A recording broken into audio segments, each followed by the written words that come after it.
Hello, my dear students. Welcome to another practice session for data interpretation regarding CUET PG examination. You can download the practice set from the Telegram group CATS@MBA and join the Telegram group. Also, you can connect with me on Telegram at ADITYAKT. Okay? So you can directly watch the solutions, or you can first attempt it in the limited time, in the given time, and then come back to watch the solutions, whichever way you prefer. So let us start. Question number 1. In a survey, there are 300 respondents, and the respondents were asked whether they own a vehicle or not. If yes, they were further asked to mention whether they own a car or a scooter or both. The responses are tabulated as follows in the table. And the question is, what percentage of respondents do not own a scooter? So the value, the answer that we have to give is in percentage terms. और total respondents है हमारे 300. और जो values हमें given है, these are not in percentage. ये values absolute value में है. ठीक है. और क्वेश्चन हमसे पूछ रहा है percentage of respondents who do not own a scooter. Clear. अब कौन कौन है जो कि स्कूटर ओन कर रहे हैं. ठीक है, या तो उनको हम काउंट कर लें, तो या तो स्कूटर ओन कर रहे होंगे या स्कूटर और कार दोनों ओन कर रहे होंगे, तो दोनों केसेस में हमें स्कूटर ओनर्स मिल जाएंगे. और या फिर हम उनको काउंट कर लें जो कि स्कूटर को नहीं ओन कर रहे हैं, यानी कि कार ओनर्स और those who are not owning any vehicle whatsoever. किसी भी दो को काउंट कर लें. तो अगर हम कार ओनर्स को काउंट करें तो they are total 40 + 34, that is 74. And जो कोई भी व्हीकल ओन नहीं कर रहे, no vehicle owners, they are 70. तो टोटल आ गया 144. 144 परसेंटेज टर्म्स में 144 डिवाइडेड बाई 300 इंटू 100, यानी कि 48%. Option D. ये डायरेक्टली दिख रहा है 150 - 6, यानी कि 50% - 2%, 48%. क्योंकि हमेशा अगर इस अंडरस्टैंडिंग से करोगे तो ज़्यादा ईजी होगा कैलकुलेशन करना, बजाय कि कन्वेंशनल तरीके से सॉल्व करने से. 150 से 6 कम है, यानी कि 48% होगा. Is it clear? Next question करते हैं. Question number 2. Now this is an interesting question. A contour line joins locations having the same height above the mean sea level. It is defining. इस ग्राफ में हमें contour lines दिख रही हैं, जो lines given है ना, these are the lines. ये जो सारी की सारी lines हमें given है, ये जो circle type से पूरा covered है line, तो इसके बारे में क्या describe कर रहा है graph? Contour line joins locations having the same height above the mean sea level. तो जहाँ पे भी height same है उसको साथ में join किया है. Those points are on the same line. So for example, there it is mentioned that 500. तो 500 meters above sea level की line ये given है. Similarly, यहाँ 550 given है. तो all points in this line are at height 550 meters. और फिर बीच में भी एक line हमें given है, उसके लिए define भी किया है. The following is a contour plot of a geographical region and contour lines are shown at 25 meter intervals in this plot. यानी कि हम जब जैसे जैसे हम अंदर जा रहे हैं यहाँ से, तो this line is of 500 meters, this line is of 550 meters, so this line will be of 525 meters. Similarly, यहाँ पे भी वही सेम कहानी है. This is 500 meters, this is 550, तो ये हो जाएगी 525. और फिर 500 से हम बाहर की तरफ जा रहे हैं, so this line here, छोटू सा लाइन, this is 450 meters, तो यानी कि बीच वाली लाइन ये 475 meters की होगी. क्या ये बात समझ में आती है? ठीक है, वही सेम स्टोरी हमारा यहाँ पे भी है कि दिस लाइन में मस्ट बी 475, फिर 450 एंड देन 425, देन 425. फाइन. अब क्वेश्चन हमसे क्या पूछ रहा है? Question is saying if in a flood the water level rises to 525 meters. अगर फ्लड आएगा तो let us say this is our graph, तो हाइट है. ठीक है, late us say this is 550, this is 525. तो जब भी फ्लड आएगा हमारा तो 525 meters तक वाटर आ जाएगा. तो जो भी 525 meters तक के लेवल पे रहेंगे विलेजेस, वो सारे के सारे डूब जाएंगे, सबमर्ज हो जाएंगे. 550 वाले बच जाएंगे या उससे ज़्यादा हाइट वाले बच जाएंगे. That is what the question is saying. और क्वेश्चन हमसे फिर यही पूछ रहा है, which of the following villages P, Q, R, S and T will get submerged in that case. यानी कि जिनका भी हाइट 525 meters से कम होगा वो सारे के सारे डूब जाने वाले हैं. Isn't it so? Is that clear? अब हाइट हम चेक कर लेते हैं एक बार. P की हाइट कितना है? P सबसे इनसाइड में आ रहा है. दिस इज 550 मीटर का लाइन. 500 से 550 लगातार इंक्रीज कर रहा है और 575 से भी ज़्यादा होगा, यानी कि P तो डेफिनेटली बचा रहने वाला है. P को कोई टेंशन नहीं है. R के बारे में बात करें, सो दिस इज 500 मीटर वाला लाइन. ठीक है, दिस इज 500 मीटर वाला लाइन और उससे हम बाहर जा रहे हैं. दिस इज 475 मीटर वाला लाइन, डेफिनेटली लेस देन 500 है R पे. R का हाइट इज लेस देन 500, तो ये तो डूब जाएगा. एक तो R हो गया जो कि डूबने वाला है, सबमर्ज होने वाला है. सिमिलरली S की बात करें, so S is between 450 and 475. R तो अपना है लेस देन 500, यानी 475 से लेके 500 के बीच में है. सिमिलरली एस हमारा 450 से 475 के बीच में है, एस की हाइट. तो डेफिनेटली आर भी सबमर्ज होने वाला है. For T this is 525 metre का लाइन, दिस इज 500 का लाइन. तो टी का जो हाइट अबव सी लेवल है that is between 500 and 525. This will also get submerged. तो R S and T are getting submerged. Clearly जो answer है हमारा ऑप्शन डी हो जाएगा. बट पी तो नहीं होने वाला. एक बार क्यू के लिए भी चेक कर लेते हैं. क्यू हमारा आ रहा है 525 से 550 के बीच में. क्यू का हाइट इज बिटवीन 525 एंड 550. तो क्यू तो नहीं सबमर्ज होगा. Option D is the answer. Is that clear? ठीक है. तो एक डिफरेंट सा क्वेश्चन इसलिए रखा था सो दैट कुछ नया भी कहानी हमको मिले. तो हमें डेटा को इंटरप्रेट करना, ग्राफ को इंटरप्रेट करना आना चाहिए. ठीक है, डिफरेंट टाइप्स के. अब ये थोड़ा सा अलग था बट डेटा समझ में आ जाएगा, डेफिनेशन समझ में आ जाएगा तो क्वेश्चन सॉल्व हो जाएगा. Is that clear? अप्रिशिएट कर पा रहे हो इस बात को? नेक्स्ट क्वेश्चन करते हैं. The total number of engineers in 6 states of India is 19,000. The percentage wise present of engineers in these 6 states is depicted in the given pie chart. एक पाई चार्ट गिवन है जिसमें कि हमें percentage में given है number of engineers. Question is asking calculate the total number of engineers present in the states with the highest and the lowest percentage of engineers. तो जहां पे हाईएस्ट है दैट इज पंजाब और लोएस्ट अपने आ रहे हैं सिक्किम में. ठीक है, तो total number of engineers present in these 2 states पूछा है. पंजाब में है 24%, सिक्किम में है 8%, टोटल आ गया 32%. और 32% ऑफ 19,000, 1% इज 190. तो 190 इंटू 32 निकालना है. अब क्लियर सी बात है 190 इंटू 32 करोगे तो आंसर में एंड में 0 आएगा. तो यानी कि आंसर तो अपना ऑप्शन बी है. क्लियरली कोई डाउट की बात ही नहीं है. बाकी कैलकुलेट करना होगा तो कैलकुलेट कर लेंगे. 0 रख दिया हमने. और पता है 32 इंटू 20 होता है 640, 32 इंटू 1 होता है 32. 640 में से 32 सब्ट्रैक्ट कर दो, आ जाएगा 608. तो यहाँ पे 6080, that will be our answer. Is that clear? ये छोटी छोटी बातें कैलकुलेशन की क्या समझ में आ रही हैं? ठीक है, इनको अपनी कैलकुलेशन में भी अप्लाई करना है. कैलकुलेशन तभी फास्ट होगी, चीज़ें तभी बेहतर समझ में आएंगी. ठीक है, अगला question, question number 4. 5 companies manufacturing and selling shoes are keeping a record of the production and demand for shoes for the period of 6 months, June to December 2018. तो मैन्युफैक्चरिंग एंड सेलिंग का रिकॉर्ड है. ठीक है, production और demand का. Production हमारा black bars में bar graph में गिवन है और डिमांड हमारा डैश बार ग्राफ में गिवन है. ठीक है, और वैल्यूज हमें गिवन है ABCDE कंपनीज के लिए और 5 companies. So question is find the difference between average demand and average production of companies A, B, C, D, E and E taken together. तो पहले हमें एवरेज लेना पड़ेगा डिमांड का, फिर एवरेज लेना पड़ेगा प्रोडक्शन का. सम ले लेते हैं, डिमांड का सम और प्रोडक्शन का सम, और फिर एवरेज ले लेंगे टोटल फॉर 5 कंपनीज के लिए. तो डिमांड का सम कितना आ रहा है 3000 plus 600, 3600 plus 2500, 3600 plus 2000, 5600 plus 500, 6100 plus 6100 के बाद में प्लस 1200 यानी कि 7300 प्लस 300, 7600, 10600 इज डिमांड. ठीक है, फिर हमारा आ रहा है प्रोडक्शन. प्रोडक्शन का सम कितना आने वाला है 1500 प्लस 1800, 3300 प्लस 1000, 4300 प्लस 2700, 7000 प्लस 2200, 9200. तो डिफरेंस आ रहा है इन दोनों के बीच में 10,600 माइनस 9,400 विच इज 1400. और 5 कंपनीज है तो एवरेज आ जाएगा 1400 divided by 5 and hence 280. Option B. Is that clear? ठीक है, कोई समस्या?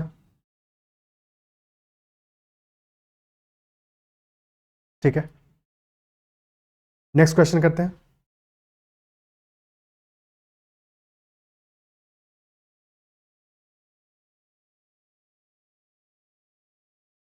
Question number 5.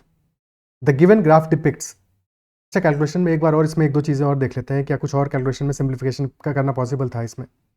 ऐसा कैलकुलेशन सिंपल ही है तो और कोई दिक्कत की इसमें कोई बात नहीं थी. ठीक है, बट कई बार जब कैलकुलेशन टिपिकल होगा तो कई बार क्वेश्चन में एक चीज़ और हो जाती है, तो वो भी एक बार डिस्कस कर लेते हैं. इस क्वेश्चन में ऐसा जितना ज़रूरत भी नहीं है बट हो जाता है कई बार. फॉर एग्जाम्पल यहाँ पे हमें वैल्यू दिया है 3300, तो कई बार वैल्यूज कैंसिल आउट हो जाती है. हमें डिफरेंस ही तो चाहिए.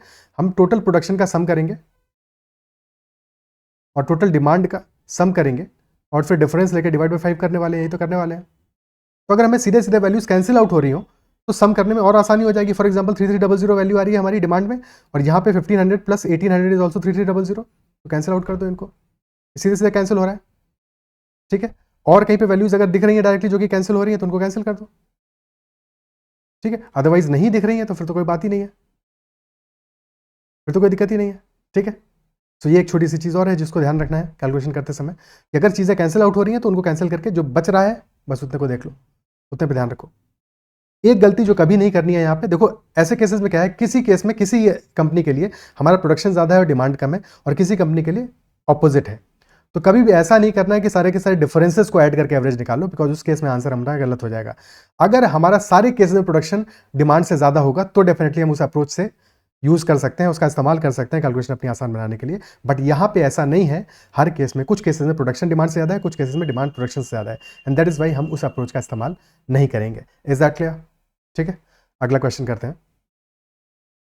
The given graph depicts the number of consumers of electricity and the units of electricity consumed in Jhalawar district of Rajasthan for the period 2011 to 2015। और हमें क्या गिवन है, कंज्यूमर्स का नंबर गिवन है ब्लू में और यूनिट्स इन लैक्स गिवन है हमें रेड में। Which of the above years has the maximum ratio of unit consumption to the number of consumers?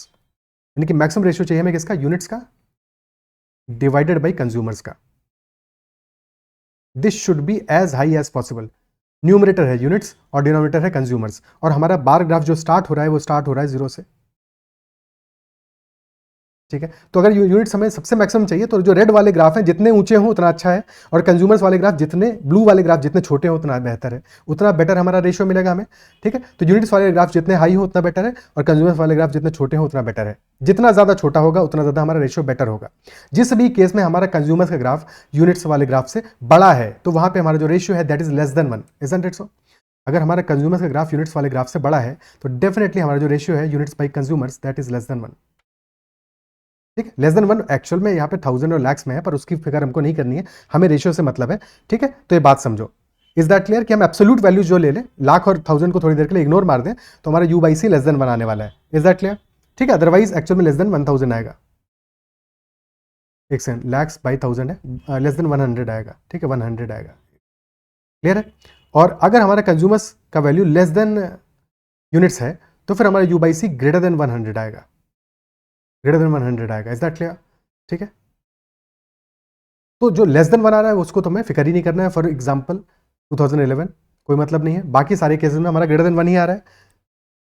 अब यहाँ पे 250, 370, 325, 300, 450, तो यहाँ पे 250 से 75 ज़्यादा है, यानी कि 75 ज़्यादा है तो रेशियो ये कितना आ जाएगा, रेशियो ये रफली आ जाएगा 130% आ रहा है, और यहाँ पे वैल्यू आ रहा है 150%, वही रेशियो आएगा 1.3, 1.5, और यहाँ पे वैल्यू आ रहा है 350 plus 225 plus 225, isn't it so? तो दिस इज ग्रेटर देन 150%, और इधर ये वैल्यू आ रहा है हमारा क्लियरली, जो डिनोमिनेटर है वो बढ़ रहा है और न्यूमरेटर डिक्रीज हो रहा है, तो रेशियो चेक करने की जरूरत ही नहीं है। मैक्सिमम वैल्यू हमारा आने वाला है for 2014, year 2014, option B. Exact value क्या है ये हमारा टेंशन नहीं है। क्या अप्रोच समझ पा रहे हो कि हमने कैसे कैलकुलेट किया? ठीक है, समझाने में समय लगा बट एक्चुअल में इस क्वेश्चन को करने में टाइम नहीं लगेगा। स्ट्रेट अवे वैल्यूज को देख के बिना एग्जैक्ट वैल्यू को जाने हुए कंफर्म कह सकते हैं कि 2014 में हमारा रेशियो मैक्सिमम होगा। Is that clear? क्योंकि 2015 में उससे कम होगा क्योंकि हमारा डिनोमिनेटर बढ़ रहा है बट न्यूमरेटर डिक्रीज हो रहा है, और 2013 और 14 में अगर कंपैरिजन करें डेफिनेटली 14 में ज्यादा है। Is that clear? Next question. The given radar graph shows number of students in thousands who opted for 3 different specializations during the given 5 years in the MBA exam. 5 years है हमारे 2001, 2002, 2003, 4 and 5. These are the 5 years जिनके लिए हमें data given है।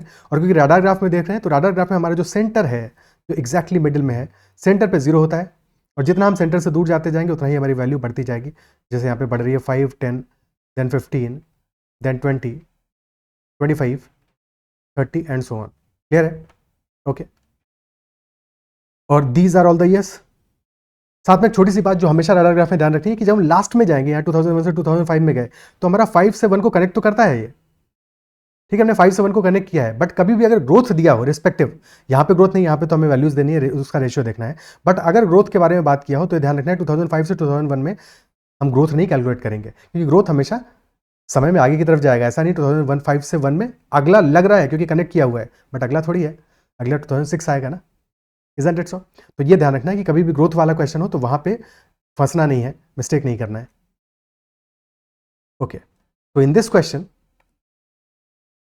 Question हमसे पूछ रहा है what is the respective ratio between number of students who opted for marketing in 2002 and 2004। Marketing हमारा है रेड में, 2002 एंड 2004 में, and the second value is production in 2001 and 2005। Marketing 2002 में कितना है? मार्केटिंग 2002 में रेड में है, दैट इज वैल्यू इज कितना है? 5, 10, 15, 20, 25। बिकॉज यहाँ पे कंफ्यूजन एक 25 और 30 के बीच में हो सकता है अगर तुम डायरेक्टली वैल्यूज देखोगे, कभी कभी हो जाता है। तो ये चीज़ ध्यान रखना है कि हमेशा सेंटर से देख लो कि सेंटर से कितना डिस्टेंस पे है, तो कभी कंफ्यूजन, कभी गलती नहीं होगी। 2004 में मार्केटिंग का वैल्यू कितना आ रहा है? लास्ट से बस एक कम 30 आ रहा है, 30। तो सम आ गया हमारा 55,000 में ऑब्वियसली, बट 55 आ गया। अब जैसे ही हमारा सम 55 आ गया और सारी की सारी वैल्यूज हमारी इंटीजर में ही आ रही है, कोई भी वैल्यू बीच में तो आ नहीं रही है, तो अगर सारी वैल्यू यहाँ पे इंटीजर में आ रही है तो हमें ये तो क्लियर है कि जो रेशियो आएगा हमारा 55 क्या है? 11 × 5 है। तो हमारे रेशियो में लेफ्ट हैंड साइड में या तो 11 आएगा या 5 आएगा, 7 तो नहीं आ सकता है, ये तो पक्की बात है। और इसके बाद में अगर प्रोडक्शन की बात करें, प्रोडक्शन हमारा क्लियरली 2001 और 5 का देखना है, तो 5 में वैल्यू है, प्रोडक्शन ग्रीन में है, ग्रीन बोल रहे हैं, ब्लू में है। 5 में भी वैल्यू छोटी है और 1 में तो बहुत ही छोटी वैल्यू है। तो क्लियरली हमारा जो आंसर आएगा उसमें मार्केटिंग का रेशियो ज़्यादा होगा एज कंपेयर टू प्रोडक्शन। तो क्लियरली आंसर हमारा ऑप्शन ए आएगा, बी या सी भी नहीं आ सकता है। तो बिना प्रोडक्शन को कैलकुलेट किए हुए हम डायरेक्टली कह सकते हैं सिर्फ और सिर्फ देख के कि डेफिनेटली हमारा आंसर ऑप्शन ए है। बट कैलकुलेट करना है, चेक करना है, या तुमको वेरीफाई करने के लिए मैं फिर भी वैल्यूज लिख देता हूँ यहाँ पे। प्रोडक्शन में 2005 में वैल्यू आएगा हमारा 5, 10, 15, 20 और 1 में आ रहा है 5, तो 20 + 5 इज 5, 25, 55 is to 25 यानी कि 11 is to 5 will be the answer. Is that clear? ठीक है। Next question, the total number of graduates employed by XYZ in various departments is depicted in the given pie chart. The company has in total 10,000 employees, and in the company the ratio of graduate to non-graduate employees is 3:2. तो company में graduate और non graduate employees का ratio हमें given है, that is 3:2, और company में total number of employees given है, that is 10,000। Question asking how many employees working in department E are graduates. Now this is basically a trick question as such, because हमें overall company में graduate और non graduate employees का ratio तो given है, but हर एक department का ratio, department wise ratio is not given in this question. तो हम एज्यूम नहीं कर सकते कि डिपार्टमेंट ई में भी एक्जैक्टली यही 3:2 का रेशियो होगा जो कि ओवरऑल कंपनी का रेशियो है। That is not necessary, that is nowhere mentioned in the question. ठीक है, और ऑप्शन भी हमें कैन नॉट बी डिटरमाइंड दिया हुआ है, तो क्लियरली हम इसको टिक करेंगे और आगे बढ़ेंगे। जस्ट इन केस, क्योंकि कभी कभी ऐसा होता है कि क्वेश्चन इस तरह से फ्रेम किया होता है कि उसमें लिखा तो नहीं होता but can not be determined option नहीं गिवन है और सारे के सारे ऑप्शंस में डेफिनेट वैल्यूज गिवन है, तब उस केस में तुम अपना आंसर मार्क करने के लिए एज्यूम कर सकते हो, इस चीज़ को एज्यूम कर सकते हो। करेक्ट तो नहीं होगा बट एज्यूम कर सकते हो मार्क्स के लिए। ठीक है, तो अगर हम उस हिसाब से एज्यूम करते हैं यहाँ पे, तो हमें पता है कि टोटल ग्रेजुएट्स कितने हैं ई में टोटल वैल्यू कितना है? 20%। और अगर 3:2 का रेशियो है ग्रेजुएट और नॉन ग्रेजुएट के बीच का, टोटल है 5 और 5 यूनिट की वैल्यू 20% है, यानी कि 1 यूनिट इज इक्वल टू 4%, तो ग्रेजुएट्स हो जाएंगे 12% एंड हेंस 1200 हो जाएंगे। अगर वैसा होता, तो अगर ये गिवन होता कि सारे डिपार्टमेंट्स में जो रेशियो है वो सेम कंसिस्टेंट है as the total ratio of the company. ठीक है, बट वैसा कुछ नहीं है इस क्वेश्चन में, तो आंसर हमारा ऑप्शन डी है, that is can not be determined in this particular case. बाकी मैंने बता दिया कि अगर किसी क्वेश्चन में can not be determined option में ना गिवन हो, कोई और इन्फॉर्मेशन एडिशनली ना गिवन हो और एग्जाम में तुम ऑलरेडी थोड़ा टाइम दे ही चुके हो इस क्वेश्चन को, then you can definitely attempt and solve it that way. ठीक है, वो एजम्पशन करके, और क्वेश्चन या तो एंड में कैंसिल हो जाएगा, सबको मार्क्स मिलेंगे तो तुमको ही मिल जाएंगे, अटेम्प्ट करने के तो मिलेंगे ना, अटेम्प्ट नहीं करोगे तो नहीं मिलेंगे, ऐसा भी हो जाता है कई बार। ठीक है, anyway next question, question number 8, the production of jute in west Bengal over the given years is depicted in the given bar graph. तो प्रोडक्शन ऑफ जूट हमें गिवन है 2013, 14, 15, 16, 17, 18 6 ईयर्स के लिए, और the values given are in 1000 turns.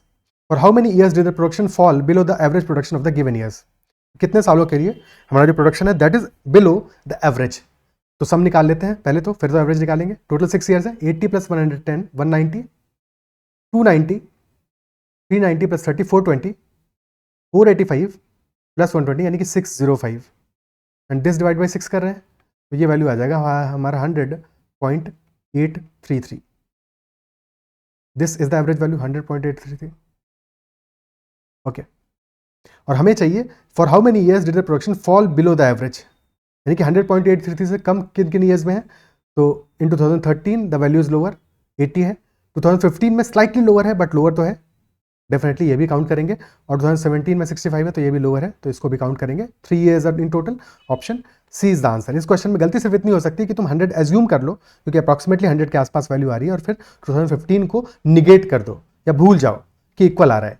ठीक है, तो ये ध्यान रखना है कि लोअर आ रहा है, स्लाइटली लोअर आ रहा है। और साथ में ये भी चीज़ ध्यान रखनी है कि जस्ट इनकेस अगर 100 की बजाय 101 होता तब इसको इंक्लूड नहीं करते,